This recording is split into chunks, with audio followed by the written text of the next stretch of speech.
Hello বন্ধুরা, চলো আজকে তোমাদের জন্য আমি দেখাবো হোমমেড পাস্তা। ঠিক আছে, এটাও খুব হেলদি একটা খাবার। তোমরা 2 বছরের উপরে যে বাচ্চাদেরকে দিতে পারো।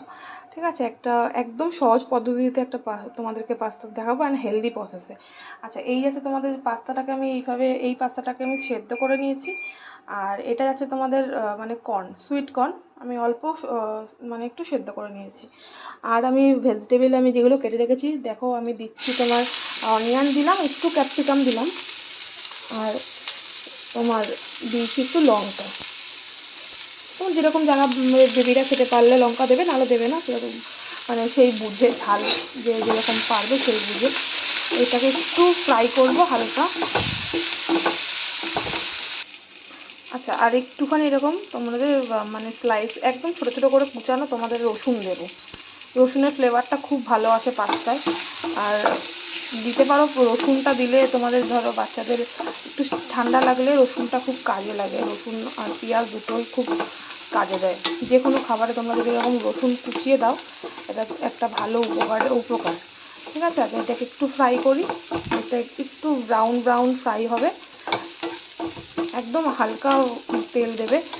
আমি জাস্ট, তোমরা এটা অলিভ অয়েলও করতে পারো, আর আমি এটা নর্মাল ঘরে সাদা তেলে করেছি, রিফাইন্ড অয়েলে। আচ্ছা, মোটামুটি ভাজাটা হয়ে এসছে। আমি যতটা পারবো উপর থেকে এই সুইট কর্নগুলো কিছুটা দিয়ে দেবো, যদি কিছুটা ফ্রাই হয় তো খুব ভালো। হালকা এর সাথে একটু ফ্রাই হয়ে গেলে ভালো, তাহলে আলাদাই রাখলে ভালো হতো, কিন্তু আমি পাস্তার সাথে রেখে ফেলেছি। তো ঠিক আছে, অসুবিধা নেই, এগুলো তো একসাথে তোমরা লাস্টে ফ্রাই করে নেবে। আচ্ছা, এবার আমি সস দিচ্ছি। দেখো, এটা তোমার মানে পাস্তার পিৎজা যে সসটা হয় ওটা তোমরা ইউজ করতেও পারো, স্কিপ করতে পারো। একদম ছোটো বাচ্চাদের জন্য তোমরা, আমার মনে হয় এটা না দেওয়াই ভালো।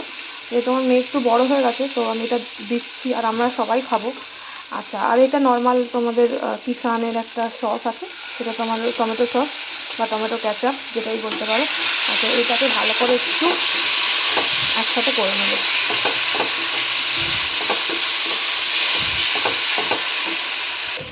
এটাকে একটু করে নিলাম, করে নিয়ে এবার আমি পাস্তাটাকে ঢেলে দেবো।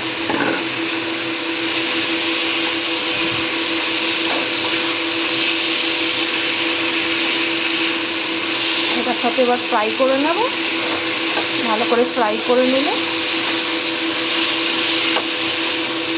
মানে আমার এটা ভালো করে মিশিয়ে দেবো মশলাটার সাথে, আর একটু ফ্রাই করব। আর যে পাস্তাটার ভেতরে যে জলগুলো থেকে যায় সেদ্ধ করার সময়, সেগুলো টেনে শুকিয়ে গেলেই আমি এবার নামিয়ে নেবো। তোমরা এর উপর থেকে চিজ দিতে পারো, চিজ দিয়েও একটু মানে চিজ গ্রেট করে দিতে পারো, বা চিজ ছাড়াও খেতে পারো। এবার তোমরা নুনটা আমি দিইনি, নুনটা তোমরা তোমাদের স্বাদ অনুযায়ী দিয়ে দেবে। ব্যাস, রেডি আমার একদম হোমমেড হেলদি। তোমাদের এর মধ্যে তোমরা আরও অনেক ভেজিটেবল দিতে পারো, আমি আজকে ক্যারটটা দিলাম না। হেলদি হোমমেড তোমাদের পাস্তা, জাস্ট দারুণ লাগে খেতে। আর তোমরা এর মধ্যে, আমি ডিম ইউজ করিনি, ডিমটাও দিতে পারো। ঠিক আছে, যেহেতু সন্ধ্যাবেলা আজকে এখন আর ডিম দিলাম না, সকালে ডিম দিয়েছি তাই জন্য। তো তোমরা এইভাবে করে খেও, দেখবে খুব ভালো লাগে। ভালো লাগলে একটা লাইক করে দিও। Thank you.